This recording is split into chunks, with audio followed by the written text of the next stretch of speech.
যেই কারণে বেনজিরকে ধরা অসম্ভব, এই বর্তমান সময়ে আপনারা দেখেছেন যে নেট দুনিয়াতে এখন বেনজিরকে নিয়ে কিন্তু চারদিকে কথা হচ্ছে। গোলাম মাওলা রনি থেকে শুরু করে আন্দালিব রহমান পার্থ সবাই কিন্তু কথা বলছে বেনজির আহমেদকে নিয়ে। তো পুলিশের এই সাবেক আইজিপি বেনজির আহমেদকে কট করার ক্ষমতা কিন্তু কারো নেই, যদিও বসুন্ধরা গ্রুপ তার পেছনে লেগেছে। কিন্তু দিন শেষে দেখবেন বেনজির আহমেদকে কিছু করতে পারবেন না। আমি এই ভিডিওতে এই নিয়ে কিছু ইনফরমেশন যুক্ত করতে চাই। প্রথমত, যে কারণে বেনজিরকে কট করা সহজ নয় সেটা হচ্ছে, দেখেন, বেনজির আহমেদ কিন্তু রাজনীতিবিদ নয়, জিনিসটা মাথায় রাখতে হবে। আমরা এর আগে দেখেছি মুরাদ হাসানকে কট করে দেয়া খুব সহজেই কট করা গেছে। এছাড়া যদি আপনি বাংলাদেশের পেছনের ইতিহাসগুলো দেখেন, যে বাংলাদেশের অনেক হেভিওয়েট নেতা, এমপি, মন্ত্রী কিন্তু কট খেয়ে গেছে, কিন্তু বেনজিরকে কট করা অতটা সহজ নয়। এর মূল কারণ হচ্ছে বেনজির আহমেদ কিন্তু পুলিশের আইজিপি ছিলেন।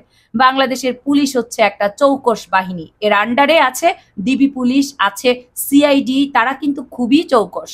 যে কোনো অপরাধ তথ্য কিন্তু তারা উদ্ঘাটন করে ফেলতে পারে। এ সমস্ত বাহিনীর প্রধান হচ্ছেন এই বেনজির আহমেদ। তো এই পুলিশের সাবেক আইজিপি বেনজির আহমেদ তিনি কিন্তু কোনো রাজনীতিবিদ না, তার ব্রেইন হচ্ছে পুলিশের ব্রেইন, রাজনীতির ব্রেইন নয়। সুতরাং কোন খেলা কিভাবে খেলতে হবে এটা বেনজির আহমেদ কিন্তু খুব ভালো করে জানেন। পুলিশের এই সাবেক আইজিপি বেনজির আহমেদ তিনি নিজেও জানেন যে তাকে কট করা অতটা সহজ নয়। বসুন্ধরা গ্রুপ যতই তার নামে নিউজ করুক, বাংলাদেশের গণমাধ্যমগুলো যতই তার নামে নিউজ করুক, তার যে শেকড়টি কিন্তু অনেক দূর পর্যন্ত এগিয়ে গেছে। আপনারা এই বিষয়ে অনেকেই জানেন যে নারায়ণগঞ্জে যে 7 মার্ডার হয়েছিল সেই সময় কিন্তু র্যাবের প্রধান ছিলেন বেনজির আহমেদ। এরপরে আমেরিকার যে স্যাংশন আসলো, এই স্যাংশনটা কিন্তু বেনজির আহমেদের উপরেই কিন্তু এসেছিল। তো সুতরাং এই যে বেনজির আহমেদ, সে কিন্তু একদিনে বেনজির আহমেদ হননি।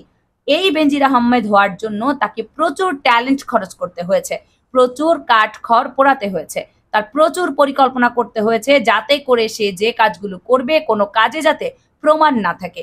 আর যেহেতু তিনি একজন পুলিশ, শুধু পুলিশ না, সমস্ত পুলিশের প্রধান, সুতরাং যারা হয়তো এই যে আপনারা দেখছেন যে দুদক থেকে বলা হয়েছে যে উপযুক্ত প্রমাণ যদি আমাদের কাছে হাজির করতে পারেন তাহলে আমরা ব্যবস্থা নেব, তারা কিন্তু এই কথা বলেই কিন্তু খালাস হয়ে যাবে। তো সুতরাং এই যে বেনজির আহমেদ তো একা নন, তার সঙ্গে বেনজির আহমেদ যদি মনে করেন যে তিনি যদি ছাদ, তাহলে অনেকগুলো ছাদের যে পিলার থাকে না, এরকম অসংখ্য পিলার ঢাকা থেকে শুরু করে সারা বাংলাদেশে কিন্তু বেনজির আহমেদের আছে।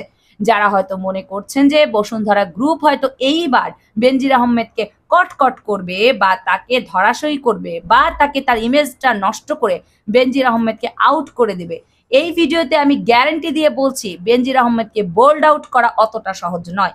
বেনজির 2-5টা পলিটিক্যাল লিডারের মতো না।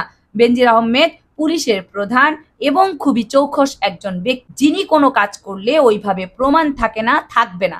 কারণ তিনি খুব ভালো করে জানেন, যেহেতু তিনি পুলিশের প্রধান, তিনি খুব ভালো করে জানেন পুলিশ কোন কোন বিষয়ে তদন্ত করতে পারে, কোন কোন সিস্টেমে পুলিশ তাকে ধরতে পারে, কোন কোন বিষয়ে পুলিশ অনুসন্ধান করতে পারে, সিআইডি অনুসন্ধান করতে পারে, গোয়েন্দা অনুসন্ধান করতে পারে, এইটা তার খুব ভালো করে জানা আছে।